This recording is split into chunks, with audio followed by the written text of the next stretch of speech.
Well, thanks, Radhika. That was a fantastic presentation and how relevant with everything that's going on in the world right now. So my name's Ian. I'm one of the 3 co-founders here at Impact Central. And I guess, like me, plenty of you have been working from home over the last year or two. And that's brought about a whole number of challenges, particularly for those of us who've been making calls on platforms like Zoom and Teams. In that situation, how are we making sure that we're getting our points across as effectively as possible? How are we making sure that we're influencing the others in the meeting as the way we want to? How are we making sure that we're achieving our objectives? Well, our fantastic faculty member, Ginny Radmall, has been working with this cohort to help them answer those questions.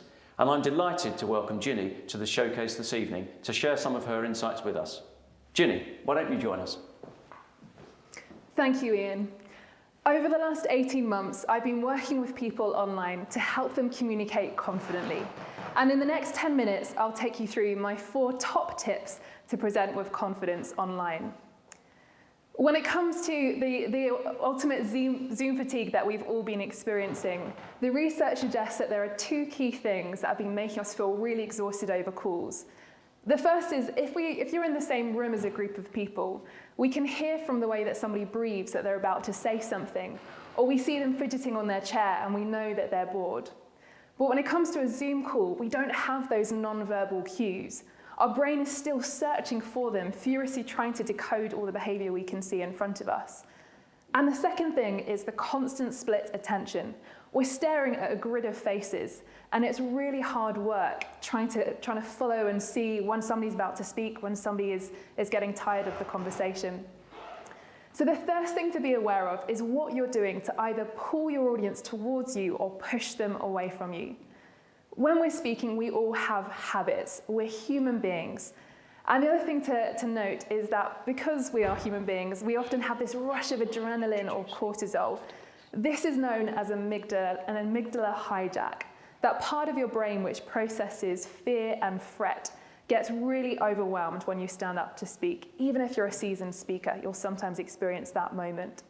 So it's worth thinking, what do you do when you're speaking that either distracts or aids your audience? I'm going to invite Ian up just to share a couple of habits from his end as well. But for me, I know that when I'm speaking, I can sometimes speak very quickly.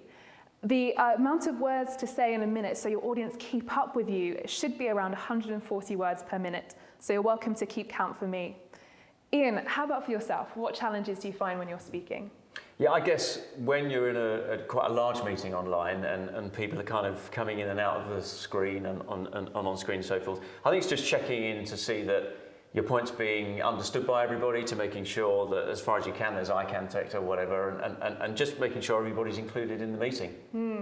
We'd love you also to write some of your challenges that you've experienced while on Zoom calls, whether it's similar to Ian's of trying to keep the room engaged, or whether it's more around mine with the speed. Feel free to write for us something you find challenging when you're on a Zoom or a Teams call. What habits do you have? So the next thing, once you've worked out what your habit might be, you can then put something in place to prove as an alternative to that. And the first thing to think about is, what is the structure of your talk? People often comment that the time constraint is the biggest challenge. And the presenters this evening have had 5 minutes to present their company.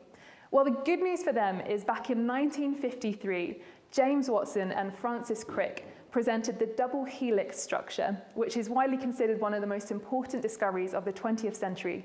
And they had 5 minutes in which to present that. And there are a few things you can do to make sure that you're hitting on the main points in your talk. The first is to consider, what is your key message? If your audience were to leave thinking one thing, what should that be? Identify your key message. Secondly, what do you want them to feel? What's the emotion you want them to convey? You should be moving your audience to doing something. And that leaves us to the last point of this, which is, what should they do in response? What's the action you're wanting them to take? Stories are a brilliant way of doing this. Stanford University did some research a few years back, and they found that when a story is told well, it's 22 times more memorable than a fact. And that's just because of what is the makeup of a story and what sticks in our brains. So think about the beginning of your presentation. How are you setting the scene for us in a similar way that at the beginning of any good story, the scene is set? What's happening in the middle? How are you introducing the meat of your presentation and keeping us focused? And how are you concluding or wrapping it all up? What is that journey that you take us on? The other thing that stories have are emotion. So again, thinking about moving your audience. And then the final thing is that they always use concrete language. When somebody tells you a story and you remember it, it's usually because your brain has been picturing or imagining something. So think about what it is you want your audience to picture or imagine. When you use lots of abstract jargon, very complicated language, it's really hard for our brain to grab hold of that. And the best thing to do is to try and use this much more concrete language. If you think about how you present your idea, then that's the next most important thing. If you think about the Mona Lisa, $860 million worth painting, and the way it's presented is in this beautiful glass box in the Louvre. If it was just shoved up in a ratty old frame at the back of a gallery, we might not see it in quite the same light. So the next thing you'll need to consider is, what are you doing to present your idea and to bring it to life? What are you doing with your body language and your voice as you're speaking to add to the message rather than to distract from it? There are a couple of really good techniques that I always teach the people I work with before they start to present. And Ian and I are just going to take you through a couple of those exercises to give you an idea of what you can do to manage your nerves and to present your best self when you're in your next meeting. So the first thing we're going to show you is a posture exercise. You're probably sitting down right now, so we'll explain this for you sat down and stood up, although Ian and I will show you the stood up version of this. But it's worth considering, how are you sat down in your meetings? Are you slouched over? Are your elbows on the desk in front of you? It's naturally going to lose some of the height and some of the impact as you're sat there. So the best thing to do is to imagine that you have a piece of string which goes from the bottom of your feet all the way up through your core and then out through the top of your head. If you're sat down at the moment, just uncross your legs and place them flat on the floor for me.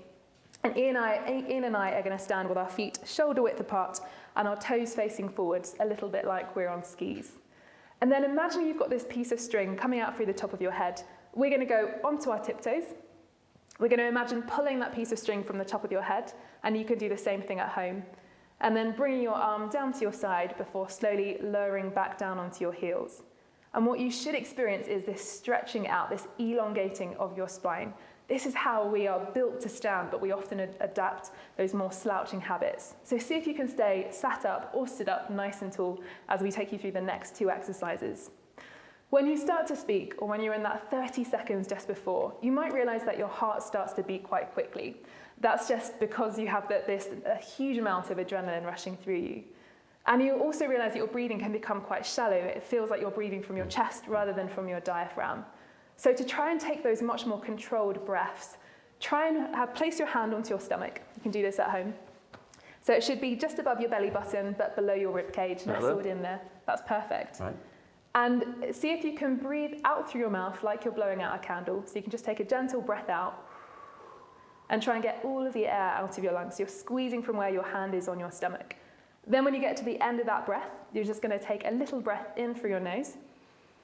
Good, and then you can breathe out again on a nice out breath. And then you can do that once more, taking a little breath in, followed by a longer breath out through your mouth. Good. And if you're watching really closely, what you might see with Ian and I right now is that when we breathe out, our stomachs are actually sucking in towards our spine. Then when we take a breath in, it comes out away from our stomach. So the final exercise I'll show you is one just to make sure that when you're speaking, your diction is really strong. There's no point having an amazing script only to make it all fall apart with people not being able to understand what you're saying. The other thing to note is that the biggest part of what you're communicating is through your body language at 55%. 38% is the tonality in your voice, including your diction. And then the final 7% is the text you're actually saying. So let's show you this quick diction exercise. Imagine you have toffee stuck in your teeth that you're trying to get rid of, and you're just going to do this. So you're moving your tongue between your lips and your teeth. And then you can even give yourself a little jaw massage. So you're moving both your hands up to the side of your jaw. If it's really sore or really tight, you might even feel that you can push your knuckles slightly in towards this space up near your ears. Very good. And then you can just scrunch your face up. And then open your mouth nice and wide as well. Very good. So you hopefully look suitably ridiculous for the last few minutes. Thank you very much, Ian. Great, thank you. And those are a great set of exercises just to make you feel nice and warmed up. So then the final thing to think about is, what is your tech setup? The sound that you create when you're speaking, you often don't know how you sound for your audience, whether the sound is crackly, whether it's too quiet, too loud. So check your mic, ask somebody else to give you some feedback. How well can they hear you?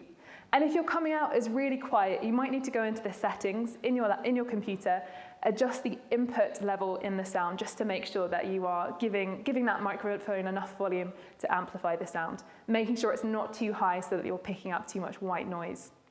The other thing is your lighting. Even if you don't have the most brilliant camera in the world, the lighting can make a huge amount of difference. You should always have more light coming towards your face than you do behind you. So if you have a window behind you or a really bright light at the back of your room, you might realize you look a little bit shadowy. So get a nice light in front of you. Then think about the height of your laptop. Get it so your camera is at eye level. You can also stand as you're presenting to give you more energy, but at the very least, make sure that you've boosted your laptop up a little bit so it's a bit higher. And then the final thing to remember is that if you are presenting with slides, your slides should always be your backup dancers. We like to hide behind our slides, but my note to end on for you is that you are Beyonce, your slides are your backing dancers, and make sure it always stays that way around. I hope you've enjoyed the last 10 minutes and you can take away some top tips for your next presentation. I'll bring Ian back on. Great, thanks, Ginny. That was terrific. Yeah, I'm feeling most Beyonce-like now, I must say. So thanks for that. Wonderful tips there. Thank you so much. Now, let's move on. It's my great pleasure to introduce the founder of our next fantastic business that we'd like to present this evening. This is Tracy Banks, and she's going to tell us about Unpacked.